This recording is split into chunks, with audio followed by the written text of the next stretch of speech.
ਬੈਠੀ ਕਿੱਥੇ ਬੱਦਲਾਂ ਤੋਂ ਦੂਰ ਹੋਣੀ ਐ, ਮੇਰੇ ਵਾਂਗੂ ਉਹ ਵੀ ਮਜਬੂਰ ਹੋਣੀ ਐ। ਸੁਣਦੀ ਤਾਂ ਗੱਲ ਵੀ ਜ਼ਰੂਰ ਹੋਣੀ ਐ, ਸੁਣਦੀ ਤਾਂ ਗੱਲ ਵੀ ਜ਼ਰੂਰ ਹੋਣੀ ਐ।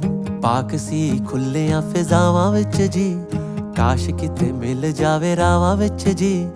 ਰੱਬ ਸੀ ਉਹ ਮੇਰੀਆਂ ਨਿਗਾਹਾਂ ਵਿੱਚ ਜੀ, ਬਣੀ ਕਿਸੇ ਚੰਨ ਦੀ ਹੂਰ ਹੋਣੀ ਐ। ਬੈਠੀ ਕਿੱਥੇ ਬੱਦਲਾਂ ਤੋਂ ਦੂਰ ਹੋਣੀ ਐ, ਮੇਰੇ ਵਾਂਗੂ ਉਹ ਵੀ ਮਜਬੂਰ ਹੋਣੀ ਐ। ਸੁਣਦੀ ਤਾਂ ਗੱਲ ਵੀ ਜ਼ਰੂਰ